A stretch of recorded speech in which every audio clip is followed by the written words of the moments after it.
Ibigay niya sa'yo. Baka talaga lang talon-talon. Kaya na market size, day off ng Inday kasi kahapon is day off ko din kaso nga lang di ako lumabas kasi sobrang sakit ng ulo ko pero okay na ako ngayon kaya lumabas na ako market size. Punta tayo sa Central.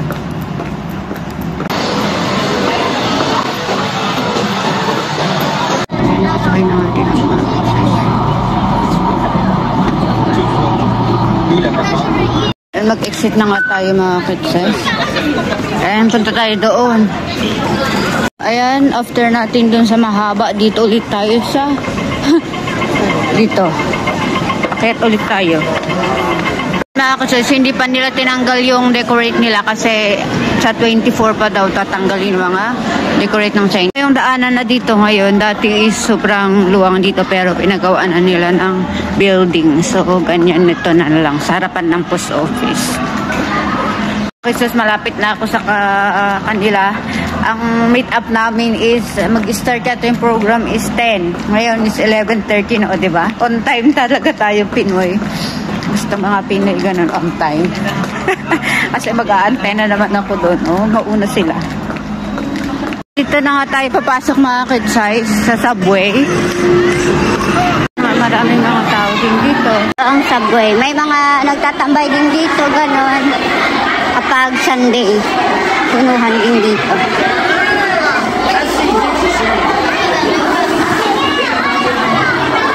Ayan, reality ng Hong Kong. Wala namang ano dito. Ayan, ang clear.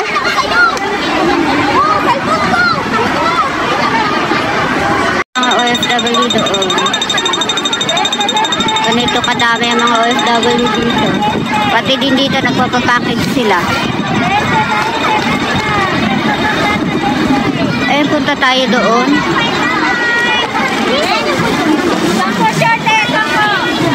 Parang Divisoria. Sari-sari ko anong binibenta dito.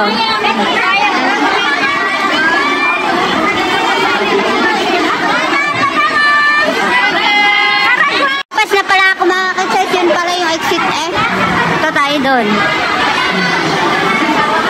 And doon na pala oh. Tingnan mo, doon yung dalawa oh. Linagpasan ko kanina. Andito yung dalawa oh.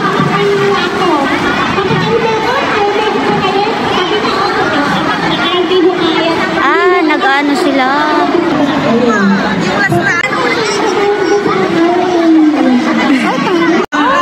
Tandaan nyo po, tayo po ay tumatanda rin, hindi na bumabata. Piliin nyo na iwasan ang mga toxic na mga tao sa buhay ninyo. Okay? Mag-iwan pa nagpapakot ng kiklito ang kanilang mga kondisyon at mapakaba. Si Ibon o nagpapaano. May ibigay niya sa'yo yung ano. Yung iba. Diba? Ano lang to kilo na to? 39. 33 yung kilo mo. 33 kilos ka. grabe ka naman.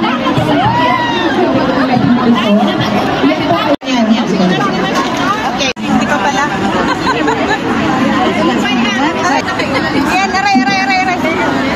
Ano pangalan mo na? Walang bad ng kamay mo karoon. Baka talaga lang talon-talon eh. Wala nga. Kaya nga. Wala, ang black ng dugo niya, ay